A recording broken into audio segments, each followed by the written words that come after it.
Hi friends, welcome to my channel. ఈ రోజు మనం ఈ వీడియోలో eternal love of dreams episode 53 ని చూద్దాము. ఇప్పుడు ఎపిసోడ్ స్టార్టింగ్ లోనే దోంగ్హా, ఫెంగ్జు ఇంకా బీహై సెంగ్లింగ్ లోనే ఉన్నారు. దోంగ్హా ఏమో ఒక రాయి మీద పడుకొని ఉంటే ఫెంగ్జు పైన ఎగురుతున్న ఒక మంత్రపక్షిని చూసేసి, సంవత్సరానికి ఒకసారి డాన్స్ చేసే మంత్రపక్షినే కదా ఇది, నా కోసమే స్పెషల్ గా దాన్ని పిలిపించారని నాకు అర్థమవుతూ ఉంది. దాన్ని కాస్త కిందకి పిలిపించి నా కోసం ఒక డాన్స్ చేయమని చెప్పండి అని ఫెంగ్జు అడుగుతూ ఉంటే, అది విని దోంగ్హా కూల్ గా లేచి కూర్చొని, నాకు ఎలాంటి లాభము లేకుండా నేను ఏ పనిని చెయ్యను అని దోంగ్హా అంటూ ఉంటే, ఈ రోజు నేను మీకు ఫిష్ ఫ్రై ఎలా చేయాలో నేర్పించాను కదా, అది మాత్రమే కాకుండా ఈ డాన్స్ ఫినిష్ అవ్వగానే నేను మీకోసం ఒక స్పెషల్ డాన్స్ చేస్తాను. నేను డాన్స్ చాలా బాగా చేస్తాను. మీ చీహై కంటే నేనే చాలా బాగా డాన్స్ చేస్తాను, కానీ అందరి ముందు డాన్స్ చేయడం అంటే నాకు ఇష్టం ఉండదు అనేసి ఫెంగ్జు దోంగ్హాని టార్చర్ పెడుతూ ఉంది.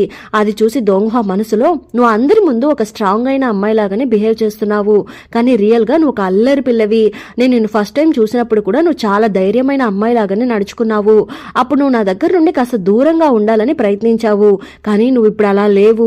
నా దగ్గర కూడా నువ్వు బాగా అల్లరి చేస్తున్నావు. ఇదే నీ ఒరిజినల్ గుణము. నువ్వు ఇలా ఉండడమే నాకు బాగా నచ్చుతుంది అనేసి దోంగ్హా మనసులో అనుకుంటూ ఉన్నాడు. ఫెంగ్జు వెంటనే, దోంగ్హా మీరేంటి నేను చెప్పేది ఏది పట్టించుకోవడం లేదు, ఆ పక్షిని డాన్స్ చేయమని చెప్పండి ప్లీజ్ ప్లీజ్ అని అడుగుతూ ఉంటే, దానికి దోంగ్హా, నువ్వు ఎక్కడ డాన్స్ చేయకుండా నన్ను చీట్ చేస్తావేమోనని నాకు అనిపిస్తూ ఉంది, కాబట్టి ముందు నువ్వు వెళ్ళి డాన్స్ చేయు, ఆ తర్వాత నేను ఆ పక్షుల చేత డాన్స్ వేయిస్తాను అని చెప్పగానే ఫెంగ్జుకు వేరే దారి లేక డాన్స్ చేయడానికి వెళ్తూ ఉంది. నేను డాన్స్ చేస్తాను, కానీ ఇక్కడ మ్యూజిక్ ఏదీ లేదు కాబట్టి కాసేపు మాత్రమే డాన్స్ చేస్తాను అని ఫెంగ్జు అంటూ ఉంటే, నువ్వు అంత ఈజీగా ఎస్కేప్ కాలేవు, నేను నీకోసము మ్యూజిక్ ప్లే చేస్తాను అనేసి దోంగ్హా ఒక మ్యూజిక్ ఇన్స్ట్రుమెంట్ ని బయటకు తీస్తూ ఉన్నాడు. మీకు మ్యూజిక్ ఇన్స్ట్రుమెంట్ కూడా ప్లే చేయడం వచ్చా అని ఫెంగ్జు షాక్ అయి అడుగుతూ ఉంటే, అవును, నీ హస్బెండ్ మల్టీ టాలెంటెడ్ పర్సన్ అని దోంగ్హా అంటూ ఉంటే, ఏంటి హస్బెండ్ నా, ఆ మాట వింటుంటే నాకు ఎలానో ఉంది అని ఫెంగ్జు అంటూ ఉంది. దానికి దోంగ్హా, నువ్వు మర్యాదగా ఇక్కడికి రా అనేసి ఫెంగ్జుని దగ్గరికి పిలిచి ఫెంగ్జు బుగ్గల్ని బాగా నలుపుతూ ఉన్నాడు. లేదు లేదు, మీరే నా హస్బెండ్, నేను ఒప్పుకుంటున్నాను, దయచేసి నన్ను వదిలేయండి అని ఫెంగ్జు చెప్పేంత వరకు దోంగ్హా ఫెంగ్జు బుగ్గని బాగా నలిపేసి, సరే వెళ్ళి నువ్వు ముందు డాన్స్ చేయని చెప్పగానే ఫెంగ్జు డాన్స్ చేస్తూ ఉంది. దోంగ్హా ఏమో ఫెంగ్జు డాన్స్ ని చూస్తూ మనసులో ఏదేదో థింక్ చేస్తూ ఉన్నాడు. ఆ డెమాన్ క్వీన్ నన్ను చూడగానే కనిపెట్టేసింది, నా మనసులో ఎవరో ఉన్నారు అనేసి. నా మనసులో చాలా రోజుల నుండి ఒకరు దాగి ఉన్నారు, అది ఎవరు అంటే ఆ బుజ్జి నక్కనే. నువ్వు బుజ్జి నక్కగా ఉన్నప్పుడు నేను లవ్ చేయనప్పటికీ నేను నిన్ను అందరికంటే చాలా స్పెషల్ గానే ట్రీట్ చేసేవాడిని, నువ్వు నాకెప్పుడూ స్పెషల్ గానే ఉంటున్నావు అనేసి దోంగ్హా ఫెంగ్జు గురించి తలుచుకుంటూ మ్యూజిక్ ప్లే చేస్తూ ఉన్నాడు. ఇక్కడేమో డెమాన్ లోకాన్ని చూపిస్తూ ఉన్నారు. అందులో డెమాన్ క్వీన్ చూయన్తో మాట్లాడుతూ ఉంది. మనం ఎప్పుడు మన పనిని స్టార్ట్ చేయబోతున్నాము అనేసి వాళ్ళిద్దరూ మాట్లాడుకుంటూ ఉన్నారు. అప్పుడు డెమాన్ క్వీన్, నేను ఈ మంత్రవలయంలో కాకుండా ఇక్కడున్నాను అనేసి దోంగ్హా తప్ప ఇంకెవ్వరూ కనిపెట్టలేరని అంటూ ఉంటే, ఒకవేళ దోంగ్హానే ఇక్కడికి వచ్చేస్తే ఏం చేయాలి అని చూయన్ అడుగుతూ ఉన్నాడు. వాడికి ఎలాగో త్వరలోనే పెళ్లి జరగబోతుంది కదా, ఆ రోజే మన పనిని స్టార్ట్ చేసేద్దాము, నా సహనానికి ఒక లిమిట్ ఉంది, దాన్ని ఎవరైనా టెస్ట్ చేయాలని చూస్తే నేనేం చేస్తానో నాకే తెలియదని డెమాన్ క్వీన్ అంటూ ఉంటే, మీరేం బాధపడకండి, ఆ రోజు ఎలా అయినా నేను ఆ రక్తపు చుక్కని తీసుకుని వచ్చి మీ దగ్గర ఇచ్చేస్తాను, ఒకవేళ నేను దాన్ని తీసుకుని రాలేకపోతే నేనే నా ప్రాణాల్ని ఇచ్చేస్తానని అంటూ ఉన్నాడు. ఇక్కడేమో స్వర్గంలో గాఢ నిద్రలో ఉన్న చింటి నిద్రలేస్తూ ఉన్నాడు. చింటి పైకి లేవడానికి ట్రై చేస్తూ ఉంటే అది చూసి షీగూచా వెంటనే, నీ బాడీ ఇప్పుడే తయారయ్యింది, నువ్వు అంతలోకి పైకి లేవకూడదు అనేసి తనని మళ్లీ మైకంలోకి పంపించేస్తున్నాడు. ఫెంగ్జు దగ్గర దీని గురించి చెప్పాల్సిన టైం వచ్చేసింది అనేసి షీగూచా వెళ్తూ ఉన్నాడు. ఇక్కడేమో స్వర్గంలో ఉండే దోంగ్హా ప్యాలెస్ లో వాళ్ళ పెళ్లి డ్రెస్ రెడీ అయిపోయినట్టు ఉంది. ఏంటి డ్రెస్ ఇంత గ్రాండ్ గా ఉంది, ఇది జస్ట్ ఒక రిసెప్షన్నే కదా, చాలా సింపుల్ గా రెడీ అయితే చాలని నేను అనుకున్నాను, కానీ ఎందుకింత గ్రాండ్ గా రెడీ చేయించారు అని ఫెంగ్జు అడుగుతూ ఉంటే, దానికి దోంగ్హా, ఇది మన ఇద్దరికి కాబోయే ఒక స్పెషల్ డే, గ్రాండ్ గానే ఉండనివ్వని దోంగ్హా అంటూ ఉన్నాడు. వీళ్ళిద్దరు ఇలా మాట్లాడుకుంటూ ఉన్న సమయంలో కరెక్ట్ గా అక్కడికి షీగూచా వస్తూ ఉన్నాడు. వచ్చి ఒక ఇంపార్టెంట్ మ్యాటర్ గురించి మీ దగ్గర చెప్పాలి అని అంటూ ఉంటే, ఏమైంది అని ఫెంగ్జు అడుగుతూ ఉంది. చింటీకి మెలకు వచ్చేసింది, వాడికి పవర్స్ ఇవ్వాల్సిన టైం వచ్చేసింది అని చెప్పగానే, ఓ అవునా అనేసి ఫెంగ్జు చాలా హ్యాపీగా ఫీల్ అవుతూ ఉంది. ఎంత త్వరగా తనకి పవర్స్ ఇస్తే అంత మంచిది అని షీగూచా అంటూ ఉంటే, సరే నేను వస్తాను అనేసి ఫెంగ్జు అక్కడి నుండి బయలుదేరుతూ ఉంది. కానీ దోంగ్హా వెంటనే తనని అడ్డుపడి ఆపేసి, ఏంటి నువ్వు పవర్స్ ఇవ్వబోతున్నావా అని అడుగుతూ ఉన్నాడు. కానీ వీళ్ళిద్దరు ఏదో పర్సనల్ గా మాట్లాడుకుంటున్నారు అనేసి షీగూచా, నేను బయలుదేరుతాను, మీరు డిసైడ్ చేసుకుని రండి అనేసి తన అక్కడి నుండి వెళ్లిపోతూ ఉన్నాడు. చింటి నన్ను కాపాడడం కోసమే తన ప్రాణాల్ని కోల్పోయాడు, వాడిని స్వర్గానికి తీసుకొని రావడంతో నా బాధ బాధ్యతలు తీరిపోలేదు. తనని కంప్లీట్ గా మనిషిని చేస్తేనే నా బాధ్యత తీరుతుంది. కాబట్టి నేనే తనకి పవర్స్ ఇవ్వాలని ఫెంగ్జూ అంటూ ఉంది. నీకిప్పుడు 30,000 సంవత్సరాలు మాత్రమే అవుతూ ఉంది. నీ పవర్స్ అన్నిటినీ అతనికి ఇవ్వకూడదు. నువ్వు ఇంకా చాలా చిన్న అమ్మాయివి కాబట్టి నేను నా పవర్స్ ని తనకిస్తాను. నువ్వైతే తనకి నీ సగం పవర్స్ ని ఇవ్వాల్సి వస్తుంది. అదే నేనైతే నా పవర్స్ నుండి కాస్త పవర్స్ ఇస్తే సరిపోతుంది. కాబట్టి నేనే ఇస్తానని దోంగ్హా అంటూ ఉన్నాడు. లేదు లేదు, నేనే అతనికి రుణపడి ఉన్నాను. కాబట్టి నేనే నా రుణాన్ని తీర్చుకోవాలని ఫెంగ్జూ అంటూ ఉంటే, నువ్వు ఇలా పవర్స్ అన్నిటినీ ఇస్తూ ఉంటే ఫ్యూచర్ లో నేను నీ పక్కన లేనప్పుడు నువ్వు అలాంటి సిచ్యువేషన్ లో నీ పవర్స్ ఏమీ లేకుండా ఎలా ఒంటరిగా హ్యాండిల్ చేయగలవు అని దోంగ్హా అడుగుతూ ఉన్నాడు.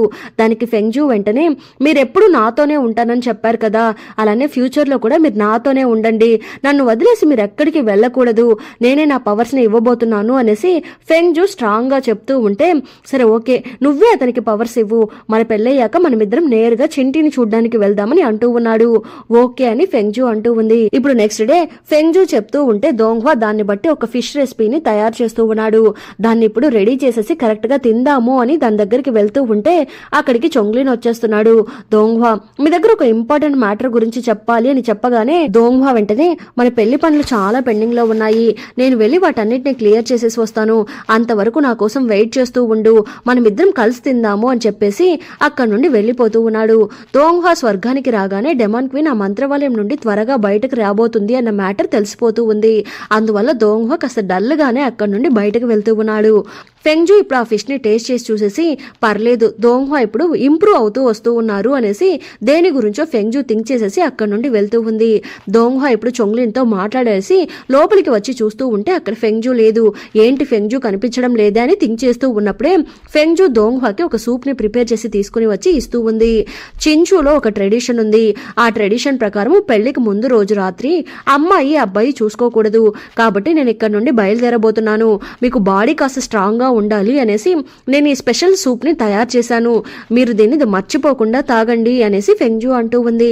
నువ్వు ఇలా రా అనేసి దోంగ్హా ఫెంగ్జూని హగ్ చేసుకుని, రేపటి నుండి మనం ఇద్దరం విడిపోవాల్సిన అవసరమే లేదు అని దోంగ్హా అంటూ ఉంటే, అవును, రేపటి నుండి నేను మీకోసము స్పెషల్ ఐటమ్స్ అన్నిటిని ప్రిపేర్ చేసి పెడుతూ ఉంటాను అని ఫెంగ్జూ అంటూ ఉంటే అది విని దోంగ్హా కూడా దిగులుగా నవ్వుకుంటూ ఉన్నాడు. ఇప్పుడు ఫెంగ్జూ చించూకి వస్తూ ఉంది. వచ్చి వాళ్ళ నాన్నతో మాట్లాడుతూ ఉంటే వాళ్ళ నాన్న, పెళ్లికి కావాల్సినవన్నీ రెడీ చేసుకున్నావా అని అడుగుతూ ఉన్నాడు. అన్నీ రెడీ అయిపోయాయి, ప్రాబ్లం ఏమీ లేదని ఫెంగ్జూ అంటూ ఉంది. కానీ వాళ్ళ నాన్నేమో, రేపు నా కూతురికి పెళ్లి కాబోతుంది అనేసి కాస్త ఎమోషనల్ గా ఫీల్ అవుతూ ఉంటే, నాన్న, నేనేమైనా దూరంగా వెళ్ళిపోతున్నానా? మీకు ఎప్పుడు చూడాలనిపిస్తే నేను అప్పుడు మ్యాజిక్ ని యూజ్ చేసి మీ ముందరుంటాను. మీరేం బాధపడకండి అని ఫెంగ్జూ అంటూ ఉంది. అది విని వాళ్ళ నాన్న, నా కూతురు మహారాణి కాబోతుంది, కానీ తను ఇంకా చిన్నపిల్లలాగానే బిహేవ్ చేస్తుందని అంటూ ఉన్నాడు. అది విని ఫెంగ్జూ నవ్వుతూ ఉంది. ఇప్పుడు నాన్న వెంటనే, ఒకవేళ దోంగ్హా నిన్నేమైనా ఇబ్బంది పెడితే అని అంటూ ఉంటే అంతలో ఫెంగ్జూ వాళ్ళ నాన్న చెయ్యి పట్టుకుని, నాన్న, మీరు ముందు నేను చెప్పేది వినండి. దోంగ్హా నాతో ప్రేమగా నడుచుకుంటున్నారు. మీరు నా గురించి ఏం బాధపడకండి. నేను చాలా హ్యాపీగా ఉండబోతున్నానని ఫెంగ్జూ అంటూ ఉంటే, నువ్వు హ్యాపీగా ఉంటే నాకు అంతే చాలమ్మా అని నాన్న అంటూ ఉన్నాడు. రేపు పొద్దున్నే పెళ్లి జరగబోతుంది. కానీ దోంగ్హా ఏమో కూర్చొని పుస్తకం చదువుతూ ఉన్నాడు. అప్పుడు అక్కడికి చొంగ్లిన్ వచ్చి తను మిమ్మల్ని మీట్ అవ్వాలని అనుకుంటుంది. మీరు ఇప్పుడు చాలా బిజీగా ఉన్నారని నేను చెప్పినందుకు ఈ డ్రాగన్ స్కేల్ ని దోంగ్హాకి చూపించండి. అది చూస్తే కన్ఫర్మ్ గా దోంగ్హా వచ్చి నన్ను మీట్ అవుతాడని చెప్పింది అనేసి చొంగ్లిన్ దాన్ని ఆ టేబుల్ మీద పెట్టేసి అక్కడి నుండి వెళ్లిపోతూ ఉన్నాడు. అదేంటి అంటే, జీహెంగ్ వాళ్ళ నాన్న ఒకసారి జీహెంగ్ కి ఇచ్చి ఉంటాడు కదా, అదే ఇది. దాన్నే ఇప్పుడు చొంగ్లిన్ ఇస్తూ ఉన్నాడు. దాన్ని చూసేసి దోంగ్హా ఏదో థింక్ చేస్తూ ఉన్నాడు. దోంగ్హా ఇప్పుడు నేరుగా జీహెంగ్ ని చూడడానికి బయలుదేరుతూ ఉన్నాడు. జీహెంగ్ వాళ్ళ నాన్న ఎక్కడైతే చనిపోయాడో అక్కడే జీహెంగ్ ఇప్పుడు ఉంది. జీహెంగ్ బాడీ అంతా కంప్లీట్ గా పాయిజన్ స్ప్రెడ్ అయిపోతూ ఉంది. అప్పుడు అక్కడికి కరెక్ట్ గా దోంగ్హా వస్తున్నాడు. దోంగ్హా, కనీసం మీరు ఇప్పుడైనా ఇక్కడికి వచ్చారా అని అడుగుతూ ఉంటే దోంగ్హా ఆ డ్రాగన్ స్కేల్ ని జీహెంగ్ కి ఇస్తూ ఉన్నాడు. ఇది మీ నాన్న నీకిచ్చింది కాబట్టి నువ్వే దీన్ని ఉంచుకొని దోంగ్హా ఇస్తూ ఉంటే జీహెంగ్ వెంటనే, మా నాన్న ప్రాణాలతో ఉన్నంత వరకు మీ దగ్గర తను ఎలాంటి హెల్ప్ అడగలేదు. కాబట్టి నేను మీ దగ్గర ఇప్పుడు ఒకటి అడగబోతున్నాను. నేను చివరి దాకా మీ పక్కనే ఉండాలని కోరుకుంటున్నాను. కనీసం నన్ను ఒక పని పిల్లలాగా అయినా మీ పక్కన ఉండడానికి పర్మిషన్ ఇవ్వండి. దయచేసి మీ పక్కన ఉండడానికి నాకు పర్మిషన్ ఇవ్వండి అని అడుగుతూ ఉంటే, నన్ను ఇష్టపడే అమ్మాయిని నేను ఎలాగ నాతో పాటు ఉంచుకోగలను? అది నా వల్ల కాదు అని దోంగ్హా అంటూ ఉన్నాడు. అది విని జీహెంగ్ కి పిచ్చ కోపం వస్తూ ఉంది. తను వెంటనే ఆ డ్రాగన్ స్కేల్ ని దోంగ్హాకి చూపిస్తూ, మా నాన్న నాకు ఇచ్చిన ఈ డ్రాగన్ స్కేల్ మీద ప్రమాణం చేసి నేను మీ దగ్గర ఒక కోరిక కోరుకోబోతున్నాను. మీరు ఫెంగ్జూకి డివోర్స్ ఇచ్చేయాలి. ఆ తర్వాత మీరు ఎవ్వరిని మహారాణిగా ఎంచుకోకూడదు. అది మాత్రమే కాకుండా మీరు ఇంకా మీ లైఫ్ లో ఎవ్వరిని పెళ్లి చేసుకోకూడదు. ఇది మా నాన్న మీద ప్రామిస్ అని జీహెంగ్ అంటూ ఉంది.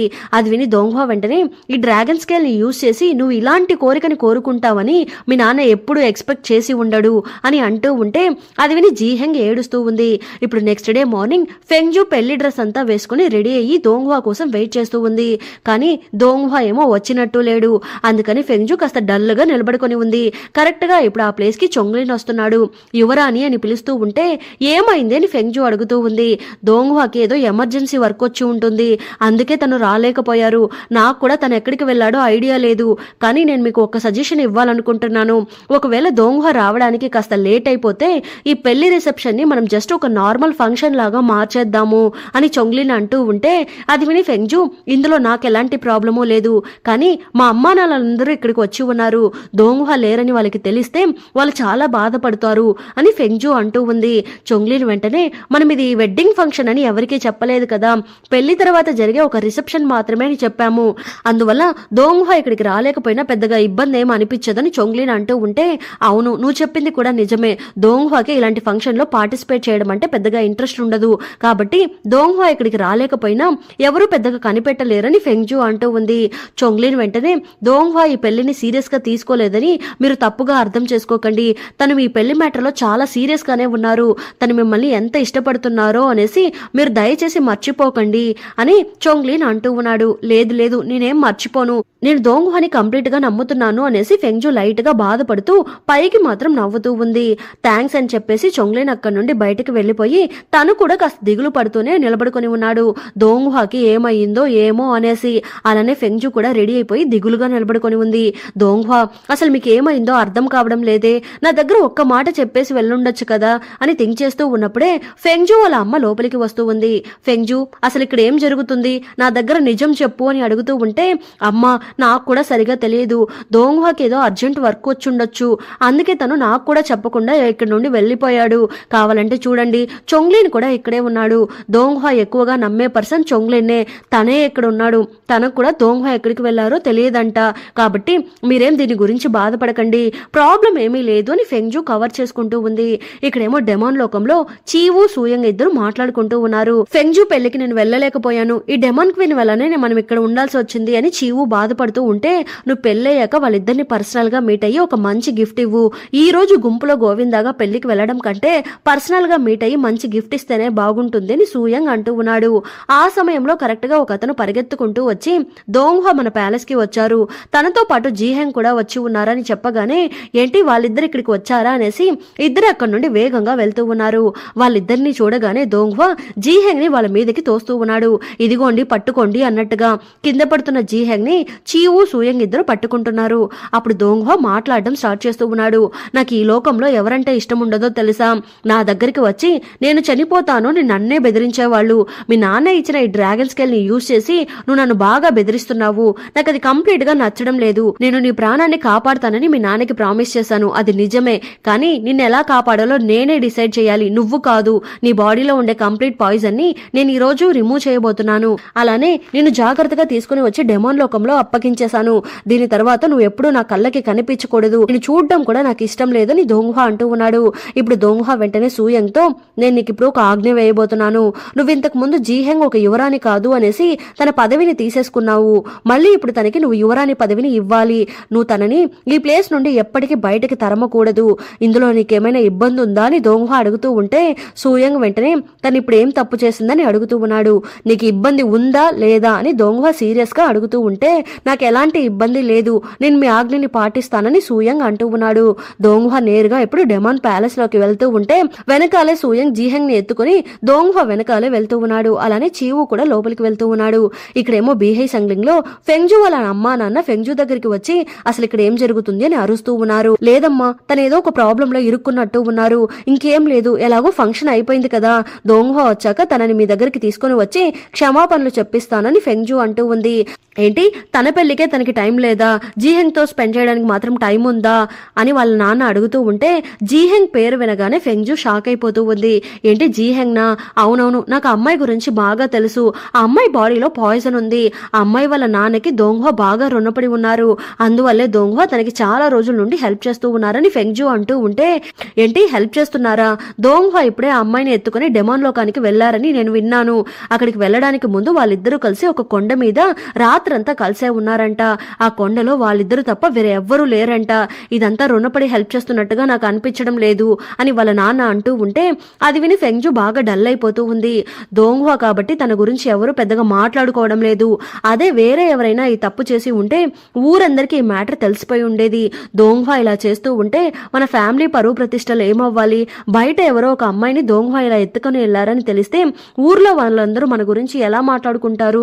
సరే, నాకేమైనా అవమానాలు జరిగితే నేను నీకోసం భరిస్తాను అని నా కూతురికి అన్యాయం చేస్తే నేను అతన్ని ఎలా క్షమించగలను అని ఫెంగ్జు వాళ్ళ నాన్న అడుగుతూ ఉంటే అది విని ఫెంగ్జు వెంటనే, నాన్న మీరు దోంగ్హువా నాకు అన్యాయం చేస్తున్నారని చెప్పకండి, నేను తన దగ్గర నుండి ఎక్స్ప్లెనేషన్ కోసం వెయిట్ చేస్తున్నాను అనేసి ఫెంగ్జు దిగులుగా అంటూ ఉంది. ఫెంగ్జు వాళ్ళ అమ్మ వెంటనే, నువ్వు కూడా మాతో పాటు చించూకు వచ్చేయి, దోంగ్హువా నువ్వు కావాలి అనుకుంటే నిన్న అక్కడికి వచ్చి తను తీసుకుని వెళ్తారని అంటూ ఉన్నారు. అంతలో చొంగ్లిన్ లోపలికి వచ్చి మోకాల మీద నిలబడుకుని, మా మహారాణిని ఇక్కడ నుండి తీసుకుని వెళ్ళకండి, దోంగ్హువా ఇప్పటి వరకు ఎలాంటి తప్పు చేయలేదు, దయచేసి దోంగ్హువా వచ్చి మీ దగ్గర ఎక్స్ప్లెనేషన్ ఇచ్చేంత వరకు మీరు కాస్త వెయిట్ చేయండి అని చొంగ్లిన్ అంటూ ఉంటే అది విని ఫెంగ్జు, చొంగ్లిన్ నువ్వు వెంటనే నన్ను డెమాన్ లోకానికి తీసుకుని వెళ్ళు, నేను ఏదైనా సరే డైరెక్ట్ గా దోంగ్హువాతోనే మాట్లాడుకుంటాను అనేసి ఫెంగ్జు అంటూ ఉంటే చొంగ్లిన్ కూడా ఓకే అని అంటూ ఉన్నాడు. సూయంగ్ చీవు ఇద్దరు బాగా బిజీగా ఉంటున్న ఈ టైంలో చూయన్ నేరుగా రక్తపు చుక్క ఉండే ప్లేస్ దగ్గరికి వెళ్లిపోతున్నాడు. వెళ్లి దాన్ని దొంగతనం చేయడానికి ప్రయత్నిస్తూ ఉన్నాడు. ఇక్కడేమో దోంగ్హువా జీహెంగ్ బాడీలో ఉండే ఆ పాయిజన్ ని కంప్లీట్ గా రిమూవ్ చేయలేక ఆ పాయిజన్ ని తన బాడీలోకి తీసుకుంటున్నాడు. దోంగ్హువా ఇప్పుడు జీహెంగ్ ని పూర్తిగా క్యూర్ చేసేసి అక్కడి నుండి బయలుదేరుతూ ఉంటే సూయంగ్ వెంటనే దోంగ్హువాతో, ఆ రక్తపు చుక్కకి పెద్ద ఆపదొచ్చేసింది, మీరే మాకు హెల్ప్ చేయాలని సూయంగ్ అడుగుతూ ఉన్నాడు.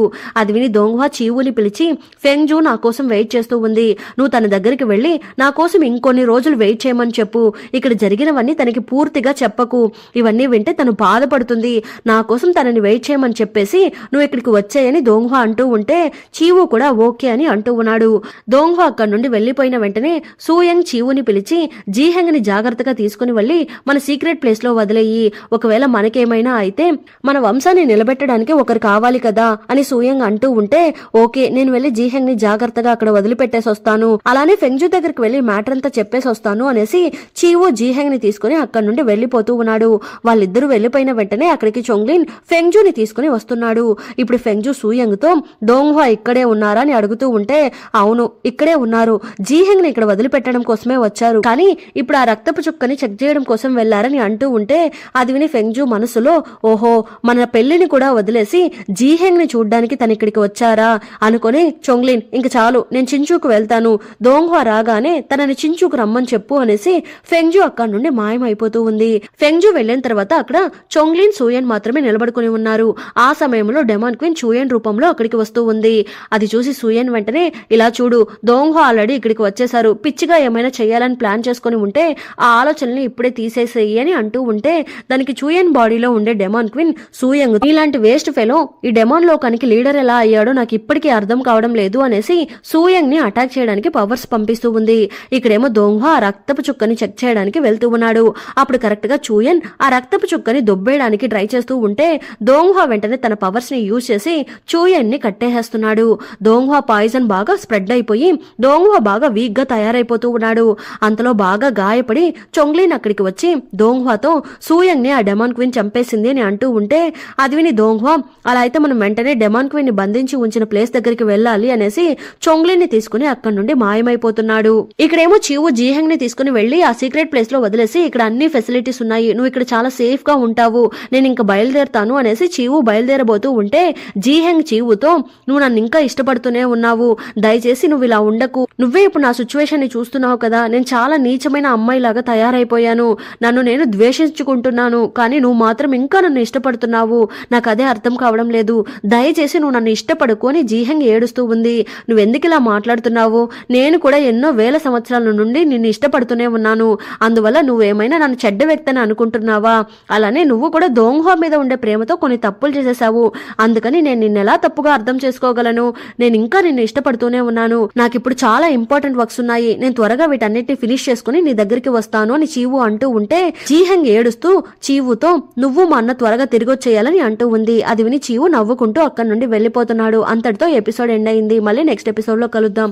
ఈ ఎపిసోడ్ ఎలా ఉందో తప్పకుండా కమెంట్ చేయండి. ప్లీజ్ సపోర్ట్ చేయండి. Thanks for watching.